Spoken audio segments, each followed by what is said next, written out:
situar los casos. Justicia transicional son básicamente las medidas que se toman por parte del Estado cuando termina un régimen autoritario o termina un conflicto armado para llegar a la paz y a la democracia. Tanto el caso español como el caso colombiano tienen tanto conflicto armado como, bueno, el caso español tiene conflicto armado y autoritarismo, el caso colombiano tiene conflicto armado. Entonces es muy interesante porque tenemos un poco las dos, las transiciones a la paz y las transiciones a la democracia. ¿Qué puede hacer el Estado frente a violaciones de derechos humanos cometidas en el pasado? Básicamente hay 4 instrumentos que considera la teoría, hay otros instrumentos más que se pueden encajar en estos rubros. El primero sería la verdad, básicamente a través de comisiones de la verdad. El segundo rubro serían los juicios. Nosotros tendemos a pensar que justicia transicional tiene que ver con los juicios, pero en realidad... disculpa. Vamos a hacer para que los de Zoom nos puedan ver perfectamente.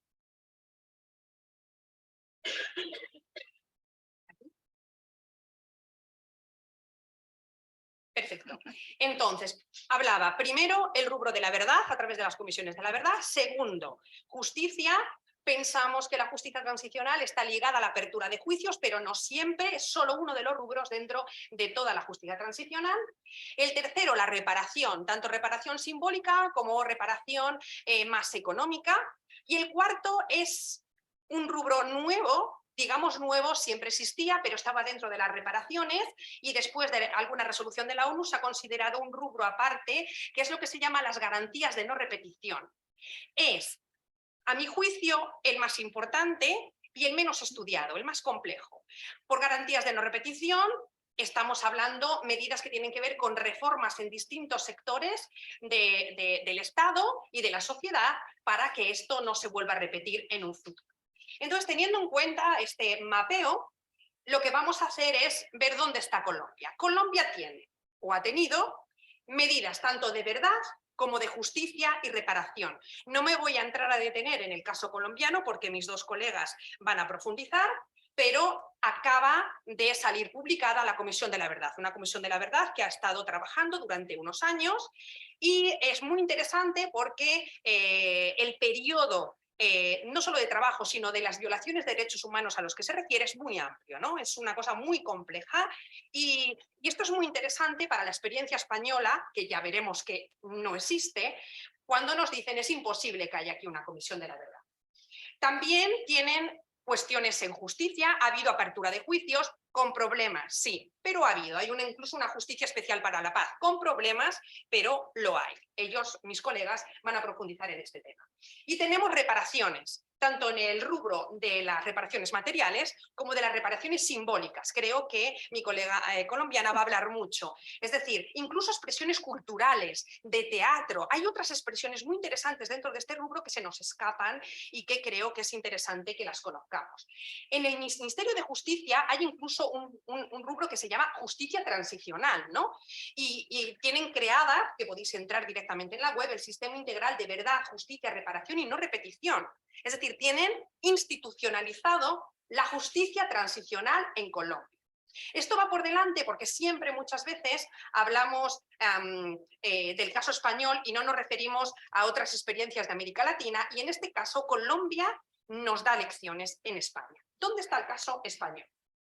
Bueno, aquí está la Dirección de Justicia Transicional, que no la había comunicado. España. No tenemos verdad, no tenemos justicia y tenemos poco de reparación. Entonces me diréis, bueno, Elena, pues terminamos el evento, pues bueno, pues yo podría terminar aquí mi presentación, pero voy a comentaros lo que tenemos, ¿no? No tenemos comisión de la verdad, la vamos a tener, who knows, no se sabe. Tenemos 2 leyes que yo las he encuadrado aquí en la de la verdad, porque es que si no me queda este rubro vacío y me quedaba fatal, ¿no? Entonces tenemos una ley de memoria histórica del 2007 y tenemos una nueva ley de memoria democrática que ha sido publicada en el BOE el 20 de octubre del 2022, es decir, la semana pasada. Imaginaos qué perfecto me ha venido para cerrar un poco este evento, si no, no tendría mucho que decir, diría, está en tramitación. Justicia, no tenemos ningún juicio abierto en España, ninguno. Ni siquiera tenemos anulados los juicios franquistas. Pongo aquí a Garzón. El único juicio que tenemos en España sobre víctimas del franquismo es el juicio que se hizo contra el juez Baltasar Garzón, que fue un juez que instruyó un proceso que presentaron las víctimas franquistas contra las fuerzas de seguridad del Estado, o un delito, no se sabía si tipificarlo de rebelión o de fuerzas de seguridad del Estado, a raíz del golpe de Estado. Este juicio no se celebró, el juez Baltasar Garzón instruyó el proceso, pero una organización Manos Limpias vinculada a la extrema derecha se presentó como querella particular junto con la Fiscalía para acusar al juez Garzón de prevaricación. Prevaricación es un tipo penal muy extraño que significa que estaba haciéndolo mal con el dolo de querer seguir haciéndolo mal, ¿no? Es decir, que instruyó este proceso a sabiendas de que no se podía celebrar, ¿no? Es interesante, el juez Baltasar Garzón ha llevado este caso hasta el Tribunal Europeo de Derechos Humanos. Pero no solo no tenemos ningún juicio abierto, es que tenemos vigente la ley de amnistía del 77 como paradigma de reconciliación nacional. Y esta ley, y es importante decirlo aquí, no solo ha estado apoyado por obviamente las fuerzas de derechas o las fuerzas más vinculadas al franquismo, sino también incluso por la izquierda. En ese momento, en el 77, Chiqui Benegas, líder del Partido Socialista, decía: la sola idea de poder conquistar de nuevo la libertad para nuestro pueblo acalla y hace olvidar los sufrimientos soportados por nuestra organización y nuestros militantes. Ellos decían, vale, estoy de acuerdo con que se haga. Veremos a ver las consecuencias de esta ley de amnistía. Sí tenemos una querella abierta en Argentina a través de la red Aqua, que está en proceso de funcionar con este principio de jurisdicción universal, que es complicado, porque obviamente los testimonios se tienen que llevar a cabo online. Si no hay una cooperación de la Fiscalía, aquí es muy complicada llevarlo a cabo, pero sigue esta querella argentina por los delitos cometidos en el franquismo. Y sí tenemos medidas de reparación. No me voy a detener aquí, tenemos algunas medidas de reparación económicas, básicamente, algunas más simbólicas y más asistenciales. El Roto decía en esta viñeta en el 2010, San Mariano, que España no es lo que era, y dice, déjate, no sea que me fusilen otra vez. Es decir, esta viñeta nos habla un poco de cómo está este tema en España, que parece que podemos resolverlo, pero estamos estancados. ¿Por qué esta carencia de medidas de justicia transicional en España? Hay muchísimas explicaciones, yo voy a ofreceros dos explicaciones un poquito más breves para no detenerme mucho y luego poderme centrar en las dos leyes que se han aprobado. Hay una explicación que podríamos llamarla de top-down, es decir, una explicación que va desde las élites hacia abajo, ¿no? Esta explicación se puede resumir en esta frase de Morán: la victoria moral de la clase política procedente del franquismo fue conseguir la amnistía sobre su pasado a cambio de facilitar la incorporación de la oposición a la vida política real. La primera derrota ética de la oposición fue considerar que la única forma de conseguir integrarse en la vida política real consistía en garantizar la impunidad sobre el pasado de la otra parte. Es decir, había dos sinergias en las élites para consentir que no se hiciera nada. Es decir, esto es lo que pasó hasta ahora. Vamos a ver si ahora mismo se abre una ventana de oportunidades, como hablamos en ciencia política, una policy window para realmente poder avanzar en este tema. Pero no solo podemos hablar de las élites. ¿Qué pasaba con la sociedad civil? Esta viñeta me encanta porque es del Senado, estos son familiares de víctimas, y veis que el cartel, bueno, ya ha pasado más años, pero está como en rotulador cambiado, ¿no? O sea, cada vez van cambiando el cartelito porque van pasando más años en las cunetas. Las cunetas son estas zanjas que hay al lado de las carreteras que muchas veces tienen cadáveres y son fosas comunes que ni siquiera se han abierto todavía. ¿Qué decía Paloma Aguilar? Hay que tener en cuenta los deseos de la sociedad como la española, que demandaba de forma mayoritaria que se produjera un cambio pacífico, paulatino y sin rupturas bruscas con el pasado. Esto es lo que quería en el 78, en un principio, la sociedad.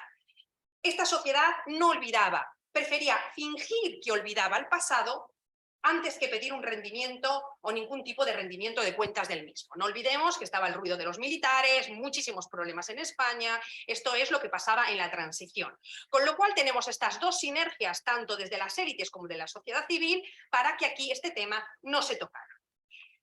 ¿Qué dos únicas leyes que mencionaban el rubro de justicia se han aprobado en España? Primero se ha aprobado la ley que se llama de memoria histórica del 2007 y la ley de memoria democrática del 2020. Las dos leyes aprobadas bajo gobiernos, obviamente, de Partido Socialista. No se llamaba la ley de memoria histórica, ni siquiera fueron capaces de ponerse de acuerdo con este título. ¿Cómo se llamaba? Se llamaba, mirad el circunloquio, ley por la que se reconocen y amplían derechos y se establecen medidas a favor de quienes padecieron persecución o violencia durante la guerra civil y la dictadura. Esto es un eufemismo, pero de primero de primaria, ¿no? Aunque la gente no la va a llamar así y la llama ley de memoria histórica, pero es mal llamada, nunca dijeron que era una ley de memoria histórica. Hay muchas medidas de la ley, no me voy a referir a ellas porque es una ley, no digo del pasado, pero estamos como evolucionando, pero hay medidas de pretendida restitución, indemnización, respecto a los símbolos y monumentos, colectivos completos, de documentación e información, pero tiene básicamente tiene muchos problemas la ley, pero dos básicos problemas, o que los puedo resaltar ahora, podría ser en que no dispone nada sobre la obligación de juzgar, investigar y sancionar los crímenes de derecho internacional y violaciones de derechos humanos. Segundo, carga a los familiares con la búsqueda de los restos, que es algo que tendría que llevar a cabo el Estado, pero carga a los familiares, con lo cual ha habido muchísimos problemas al respecto. Y también hay problemas con los monumentos de titularidad estatal que exalten a uno de los dos bandos enfrentados en la guerra civil. Yo, como siempre, le pregunto a mis estudiantes en clase, ¿cuántas estatuas hay de Hitler en Alemania? Y te juro, os juro, que los alemanes se quieren esconder debajo de la mesa, se ponen todos rojos y me dicen qué pregunta nos hacen, ¿no? Entonces yo les digo que son muy rencorosos porque aquí, pues hasta hace poco teníamos el medallón de Francisco Franco en la Plaza Mayor de Salamanca. Entonces, esta ley se ha cumplido regularmente. Fijaos, por ejemplo, 5 vías franquistas volverán al callejero en Madrid en breve. Es más, ayer he estado incluso escuchando que, que es un problema cambiar este tipo de calles, que por qué no puede haber este tipo de calles que tienen que ver con la memoria, y esto es lo que está pasando. Es decir, la calle del General Yagüe ha vuelto a Oviedo después de que es uno de los militares con toda la matanza que se produjo en Badajoz, ¿no? Entonces, no sabemos, no conocemos y por eso mismo estamos desmemoriados en este país. Esta ley tuvo una falta de consenso, tanto por el Partido Popular, Partido Conservador, como por Esquerra Republicana de Cataluña, partido de izquierdas. Y os podéis imaginar qué dijeron las dos partes. Para unos era una ley extemporánea, errónea, hipócrita, falsaria, jurídicamente irrelevante, que divide a los españoles y pretende reabrir heridas ya cerradas. El mismo discurso. Pero por Esquerra Republicana también decían que era decepcionante, indignante, equidistante, frustrante, que no hace sino poner obstáculos a las víctimas, insuficiente y mal orientada. Obviamente también tenían razón. Es decir, para unos se pasaba de frenada y para otros ni siquiera llegaba. Lo cierto es que es una ley que yo podría englobar como de falta de voluntad, ausencia de valentía o exceso de prudencia. No se reconocía el diferente trato desigual y discriminatorio sufrido por las víctimas de la guerra civil y del franquismo. Estas son, sin embargo, las portadas de la Ley de Memoria Histórica en el 2007. Fijaos, acuerdo de 7 partidos, vía libre para Ley de la Memoria. El PSOE y sus socios, dice ABC, cargan con la Ley de Memoria Histórica a los jueces. Tienen razón. Zapatero dice, convierte la Ley de Memoria Histórica de media España contra la otra mitad. La razón, el PSOE remueve la memoria histórica para agitar la precampaña, de nuevo una ley aprobada casi en precampaña. Esto es habitual, es decir, los gobiernos suelen aprobar siempre al final de ciclo político. Es decir, es una cosa que pasa aquí y en todo el mundo. Y Público lo titulaba como Justicia Histórica, acuerdo del Congreso para la Ley de Memoria. ¿Qué pasa con la Ley de Memoria Democrática que acabamos de aprobar ahora mismo, ¿no? Es decir, se aprobó en julio, siguió el trámite en las Cortes en el Senado hasta ahora, hasta octubre, y se acaba de publicar en el BOE la semana pasada. Os dejo el link para aquellos que queráis, igual la digitáis si sale en el BOE del Congreso, en el BOE del Estado, perdón, y tiene un preámbulo que os digo que creo que todas las facultades, tanto de Derecho como Ciencia Política y de Historia, deberían leer en sus clases los profesores si dan esta asignatura o incluso toda la ciudadanía. El preámbulo es muy bonito y a veces se nos olvida, a mí la primera, leer los preámbulos de las leyes. Dentro de los preámbulos hay mucha política y es muy interesante, no solo es el articulado, sino la declaración de intenciones que muchas veces va más allá del articulado. ¿Qué dice este preámbulo?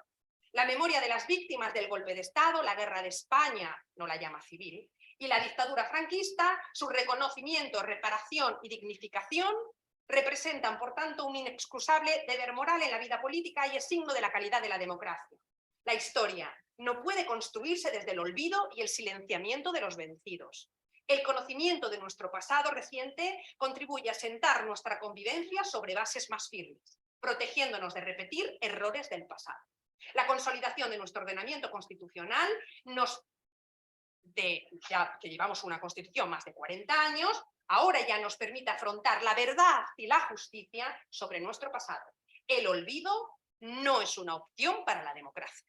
Esto me parece fundamental. El preámbulo es largo, yo solo he extraído este fragmento. Y aquí aparece la justicia con una pala, que me parece muy bonita esta viñeta, intentando, bueno, abrir estas fosas comunes. Esta ley, hubo consenso, aquí vienen los votos en el Congreso, no traigo los de Senado porque realmente el Senado es una cámara, bueno, que no me voy a entrar en el debate, pero es cierto que no tiene una función, puede presentar enmiendas, pero el Congreso puede superar estas enmiendas, entonces realmente no puede modificar algunas cosas, pero es más un debate público que realmente pueda incidir a diferencia Senado, ¿no? 173 votos a favor, 159 en contra y 14 abstenciones. ¿Esto qué nos dice? Que no hay consenso tampoco. Es importante tenerlo en cuenta, no hay consenso. ¿Vamos a tener alguna vez consenso en este tema? No. Entonces hagamos lo que podamos. Perdonad que soy un poco pesimista. ¿Qué dice la Ley de Memoria Democrática? No voy a profundizar en todo, pero quiero mostraros algunas cosas. Básicamente he dividido mi presentación en lo que dice la ley, ¿no? Porque hay muchas cosas que dicen la ley y no dice la ley. Tiene como 4 títulos. El primero es sobre las víctimas. O sea, directamente el legislador, lo primero que empieza es a hablar sobre víctimas. Podría haber empezado de otra manera, pero empieza sobre las víctimas. ¿Quiénes son las víctimas? El artículo 3. Es cierto que no son solo las víctimas del franquismo, sino leeros la ley. Entonces es muy importante, no las equipara, pero realmente son las víctimas tanto de la guerra civil como de la dictadura, incluso prolonga un poco el ámbito transicional. Importante, ilegalidad e ilegitimidad de los órganos y nulidad de las resoluciones. Yo sé que muchos colegas mías de derecho esto se espanta, que cómo puede ser que un órgano legislativo pueda declarar la nulidad de los juicios, pero creo que es importante algún paso en este sentido, ¿no? El día de recuerdo y homenaje de las víctimas del golpe militar, que va a ser el 31 de octubre, entonces esto, si al final se termina celebrando, tendremos el superpuente de Halloween aquí. Han elegido este también Día de Muertos en algún sentido.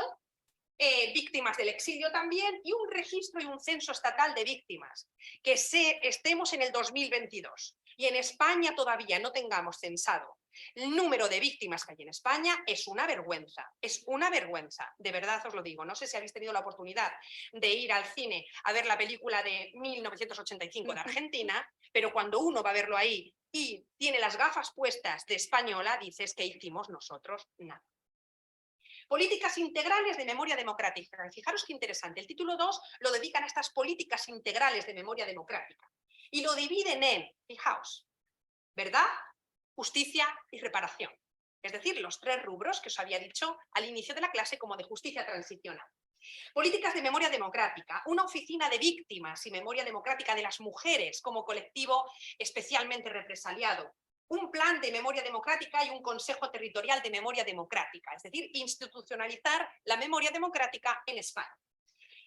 Derecho a las víctimas, localización e identificación de los desaparecidos, mapa ADN y fiscalía. ¿Cómo puede ser que en este país no tengamos todavía un mapa georreferenciado de víctimas de fosas comunes. Desde la cátedra Josefina Cuesta estamos colaborando con este mapa, está aquí Rosa López, que está también formando parte de la clínica, de la cátedra, y estamos directamente contribuyendo un poco a este rubro, aunque nuestro cometido sea más la represión directamente de la universidad y de los universitarios, ¿no?, en el sector educativo. Pero, ¿cómo puede ser que tengamos un mapa desactualizado, que no sepamos dónde están las fosas comunes, ni cuál es el estado de las fosas comunes en nuestro país?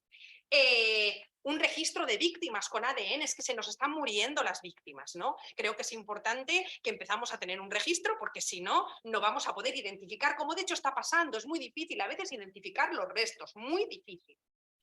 Archivo, se consolida el Centro de Memoria Democrática en Salamanca, algo de lo que nos tenemos que sentir orgullosos, que parece que está un centro en cualquier otra parte del mundo y no nos damos cuenta que el centro nacional está en esta ciudad, con un montón de actividades y es muy interesante, ¿no?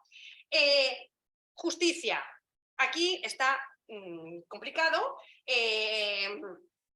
Nombran un fiscal de Sala de Derechos Humanos y Memoria Democrática y Derecho a Investigación. Yo me puedo aventurar que creo que es el rubro que menos va a avanzar. Pero no pasa nada, es decir, es uno de tantos rubros, ¿no? Tampoco creo que sea tan importante, aunque puede ser importante, ¿no? Pero vamos a ver qué papel tiene esta fiscalía. Muchos dicen que va a ser una fiscalía un poco de papel mojado, entonces vamos a ver, porque si no se pueden establecer juicios porque hay una ley de amnistía, pues entonces la fiscalía poco puede hacer. Pero bueno, esto queda aquí.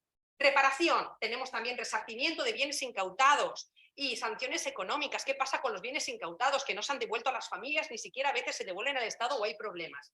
Los trabajos forzados, ¿qué pasa con todas estas construcciones y estos enriquecimientos de las empresas a través de los trabajos forzados durante toda la dictadura? Y concesión a nacionalidad a voluntarios de las brigadas internacionales. Estas concesiones de la nacionalidad ya estaban establecidas muchas en la ley de memoria histórica. Y esto, el deber de la memoria democrática, no solo es un derecho, sino también un deber, ¿no?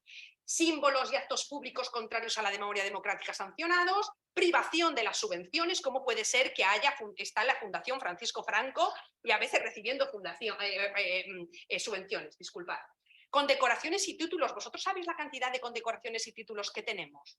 ¿Qué ha hecho la...? Uy, ahora os lo voy a mostrar uno de los rubros, para ya más adelante, para no pasar. Y este rubro que a mí me parece muy importante, la divulgación educativa, investigación y formación. Tenemos que educarnos en derechos humanos, tenemos que saber, tenemos que implantar planes de memoria en las escuelas, que se cuenta la historia de España de una manera happy flower. O sea, aquí llegó Franco, hizo muchas estructuras públicas y no se cuentan los niños qué pasó aquí. Cuando en Argentina la CONADEP tiene un librito que se estudia en las escuelas. La Comisión Nacional de Desaparecidos se estudia en las escuelas, por ejemplo, de Argentina. Veremos a ver qué se va a hacer en Colombia o si está previsto algo. Hay un movimiento también memorialista y hay un título muy amplio que es el régimen sancionador. Esto a mis colegas de derecho les encanta, a mí no tanto, no soy tan punitivista, pero es interesante que la ley de alguna manera prevea sanciones por incumplimiento, ¿no? Porque como no lo vamos a cumplir de otra manera, pues sancionamos, es una cosa coercitiva, ¿no? Os traigo las portadas del anteproyecto de ley de memoria democrática. Vale, lo reconozco, en este momento estábamos un poco obsesionados con el COVID. Pero bueno, hay algunas cosas como La Razón, la revisión del franquismo de Sánchez choca con el Supremo, o La Vanguardia, el gobierno abre la vía para investigar los crímenes del franquismo, pero fijaos, El Mundo y El País ni siquiera lo ponen como titular, el Punta Avui de Cataluña sí, El Mundo, Sánchez obvia la ley de amnistía e investigará los delitos del franquismo, y el gobierno reactiva la ley de memoria histórica y fija sanciones. Esto es al anteproyecto.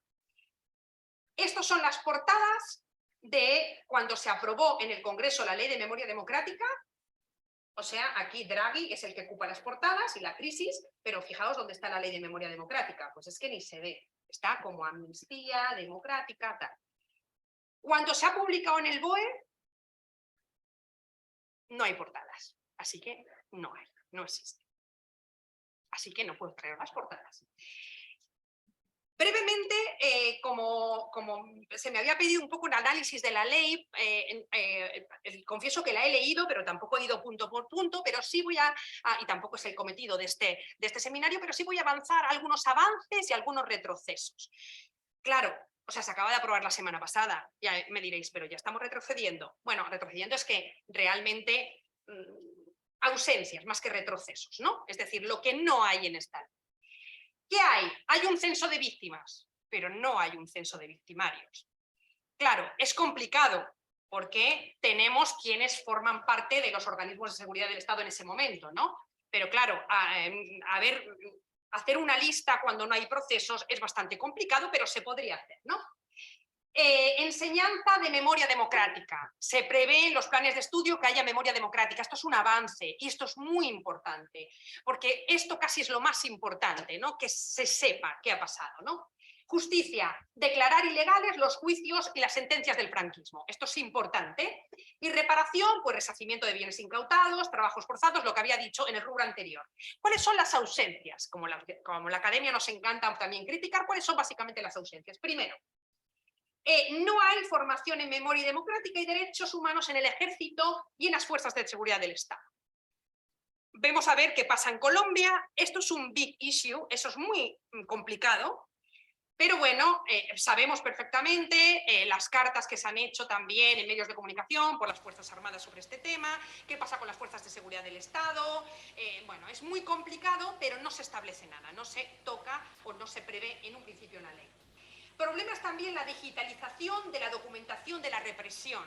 Esto es muy complicado también, los archiveros dirán, ¿y cómo lo hacemos? Necesitamos fondos, esto es muy complicado, pero bueno, tendríamos que tender a que públicamente pudiéramos acceder a todas estas informaciones. Se andará, pero no prevé en un principio la ley cómo lo va a hacer, esto me imagino que reglamentariamente posteriormente se podrá hacer algo. La ausencia más evidente, obviamente, es la ley de amnistía. Pero no os preocupéis, siempre hay esperanza, ¿no? ¿Cuántos países no tienen vigente una ley de amnistía y tienen juicios? Por ejemplo, Chile. O sea, la ley de amnistía no puede ser un impedimento, porque hay tratados internacionales que abraza España y hay delitos que no prescriben siquiera y que no pueden estar bajo el amparo de la ley de amnistía. Hay resoluciones de la ONU, el relator de los derechos humanos, en el cual, habiendo una voluntad de los jueces, se podría sobrepasar esta ley de amnistía. Pero claro, si tenemos unos jueces demasiado formalistas, la ley de amnistía está. ¿Habría que derogarla? Sí. ¿Habría voluntad para derogarla? Muy complicado, porque ni siquiera cuando se ha intentado en años pasados, ni siquiera el Partido Socialista ha estado a favor de la derogación de esta ley de amnistía. Con lo cual, es complicado el rubro y el tocar la ley de amnistía. Papel de la Fiscalía. Bueno, vamos a ver si realmente qué atribuciones le damos a este fiscal para que pueda actuar con una ley de amnistía. Y sobre todo hay una ausencia de una institución para las familias de los desaparecidos. Eso me parecería importante. ¿Quién es su interlocutor? ¿Con quién pueden hablar? ¿Dónde pueden encontrar la información? O sea, están todavía huérfanos. Sobre la reparación o sobre ausencias, es cierto que se perpetúa este modelo de subvenciones, son raras las fechas conmemorativas, aunque a mí esto no me produce tanto problema. También las indemnizaciones a los desaparecidos, porque claro, eso es muy complicado, si estás muerto, muerto, pero los desaparecidos, y cómo articulamos esta devolución de los bienes incautados. Esto también es problemático.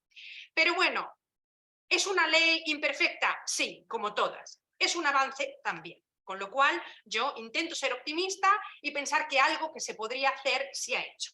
Es cierto que, como sabéis, ya tanto el Partido Popular como Vox han dicho que si llegaran al gobierno derogarían esta ley de memoria democrática. Con lo cual, a lo mejor, estos avances que os estoy diciendo ahora, el año que viene, cuando me inviten a otro seminario, tengo que decir la derogación de la ley de memoria democrática y la dejamos así. Esto es lo que estaba descuadrado, por ejemplo, que es importante, y esto tiene que ver con las reparaciones, la supresión de títulos nobiliarios. Es decir, ya lo suprime la ley, ahí da un avance, ¿no? Pero fijaros qué alucinante, nosotros tenemos el duque de Primo de Rivera, dictador, duqueado de Calvo Sotelo, el marqués de Queipo de Llanos, todos los represores y todos los altos organismos del Estado fueron compensados con un título nobiliario que han tenido hasta el 2022, hasta estos momentos. Entonces, pero es interesante que al menos en atención a esta ley se derogan suprimidos todos estos títulos nobiliarios y grandezas del Estado. Así estamos en el 2022. Y con esto ya voy a terminar, no sé si me he extendido mucho, con esto voy a terminar, con esta viñeta que me parece tan bonita este árbol seco que sin embargo puede brotar raíces a raíz de la defensa de los desaparecidos. Y termino con el epitafio para la tumba de Adolfo Báez por Ernesto Cardenal, nicaragüense, y me diréis vosotros, ¿y por qué Nicaragua? ¿No? Bueno, porque quedaba muy bien con la viñeta y porque me parece tan bonita este poema de Cardenal que quería en un principio mostrároslo. Te mataron y no nos dijeron dónde enterraron tu cuerpo, pero desde entonces todo el territorio nacional es tu sepulcro. O más bien, en cada palmo del territorio nacional en que no está tu cuerpo, tú resucitaste. Creyeron que te mataban con una orden de fuego, creyeron que te enterraban y lo que hacían era enterrar una semilla. Me parece muy bonito y me parece muy importante porque solo podemos avanzar en democracia si empezamos a reconocer a las víctimas y empezamos a hacer justicia con ellas. Así que muchísimas gracias y aquí yo en un principio termino mi intervención.